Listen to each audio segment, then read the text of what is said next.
Hi, I'm Judy Shaw on the floor of the New York Stock Exchange along with Matt Kobach, and today we have Peter Vermes, Hall of Fame soccer player and also the head coach of Sporting Kansas City. Thanks for joining us, Peter. My pleasure. Thank you for having me. So this weekend, got a big game here in New York with the Red Bulls. How do you feel going into the game? Yeah, look, we've obviously have had a lot of games against each other over the years. It always winds up being a really good game because I think both teams are good teams. It's great entertainment for fans. So I look at it to be a very strong match. It's hard to give a prediction, but I think we're prepared. So we talked about this earlier. It sounds like we need to be Kansas City fans this week, right? Or at least right now while you're here. I think the objective right now is that you guys are Sporting Kansas City fans. Okay. When I leave, you guys can be whatever fan you want. We can root for the Red Bulls. All right. Excellent. Good to know. So let's talk about the growth of soccer. I mean, over the years, it's just exploded. To what do you credit that? I always look at this from this point of view. I think television, I think being able to see games live is an important aspect.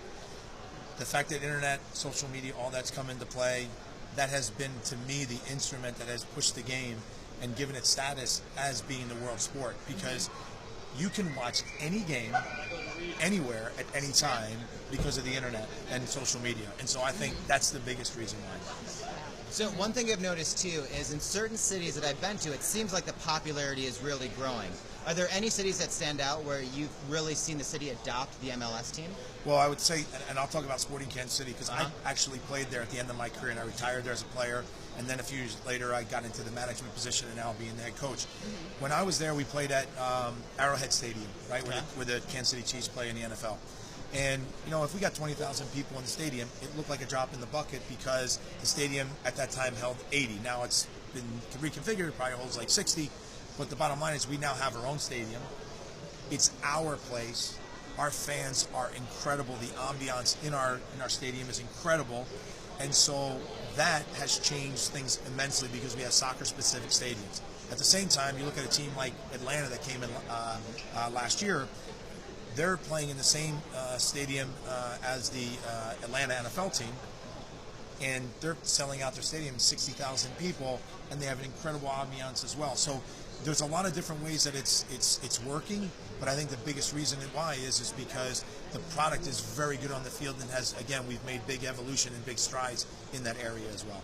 I've got to say, you built great momentum and hype and interest around these teams. I used to live in Atlanta for 2 years. I was there when you guys started playing in the new stadium, and you saw flags, you saw little signs that people were excited about this, and people went to the games. All my friends went to the games. I felt bad that I moved here and didn't get to go to the game. Stadium's beautiful. The excitement in Atlanta, at the very least, is palpable.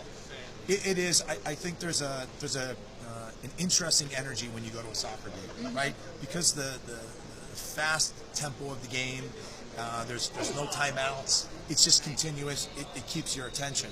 You know, the other thing you have to talk about when you talk about growth, I think you have to talk about our commissioner. He's done an incredible job, Don Garber, in regards to creating franchises.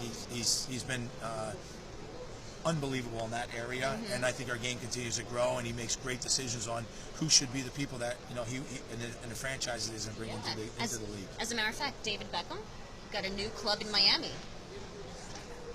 And it was all part of bringing him here in the first place. So again, I think that there's this long-term vision, and you can see it playing out in front of all of us at the moment. And the game is growing immensely, and it has a lot to do with the ideas and the objectives that they've created, and a really strong pursuit in making them happen. Yeah, and you know what? I'm a soccer mom.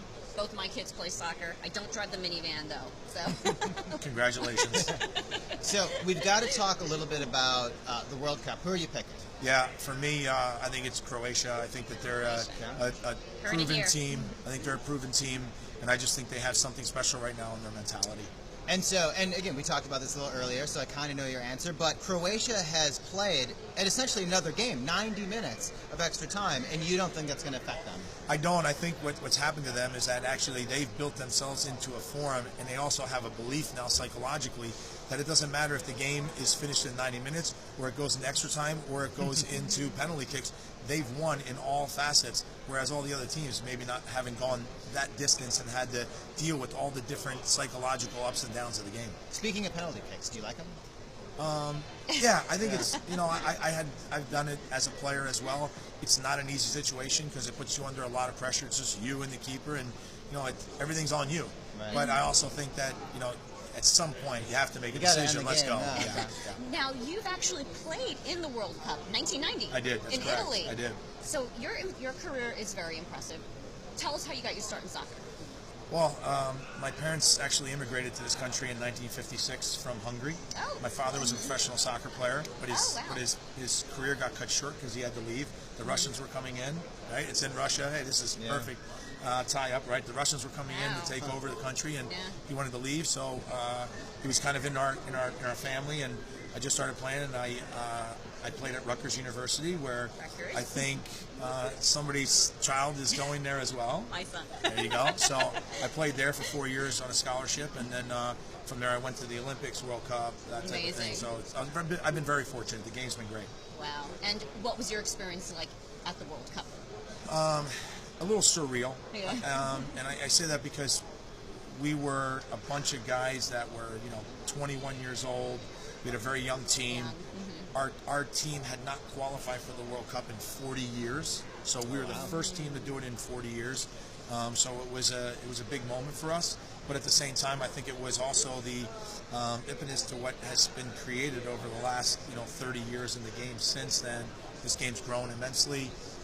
That was a team that it was the team that kind of created things and where we are today, and it's good to see that it's grown as much as it has. Oh, yeah. So, last question before we go. Let's talk about not 2022, but 2026, because it's coming here. That's right. It's coming to Mexico, coming very to Canada. excited about that. Tell us what you think about that, and what does that mean for soccer for the U.S.? Yeah, we had 1994, the last time we had it.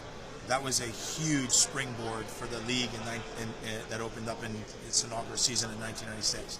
More importantly, though, is that so much has happened in soccer in this country. The infrastructure is incredible. It's probably the best in the world in regards to facilities, stadiums, training facilities, all those things. The other is that we also have the big stadiums, the NFL stadiums, that have all been either new ones have been made, or you've taken the old ones and reconstructed them. And so infrastructure is going to be fantastic. It's going to bring so much revenue not only to the country, but more importantly, from my perspective, I think what it's going to be is it's going to be the next step to push our game to the level that it should be and put us on the world stage and show everybody, what we've done over the last so many years since the last World Cup. Do you think Kansas City will get a game? I think Kansas City should be one of these cities, because if you come and you look at our infrastructure, by far we have the best training facility in the league at the moment. We have two great stadiums in Children's Mercy Park, where we play, and then Kansas City Chiefs, where they play. So we have everything. At the same time, it's in the middle of the country. So if you have to move on to the next round or the next game and it's somewhere else, you got equal distance all over the country to travel. So I think it's great. Okay. So if you get tickets in 8 years, Judy and I might be calling. All right, let's go. I mean, Let's go. I'll have tickets. I'll have tickets. Well, thank you so much. It was great talking to you. Guys, thank you for having me. It's been great.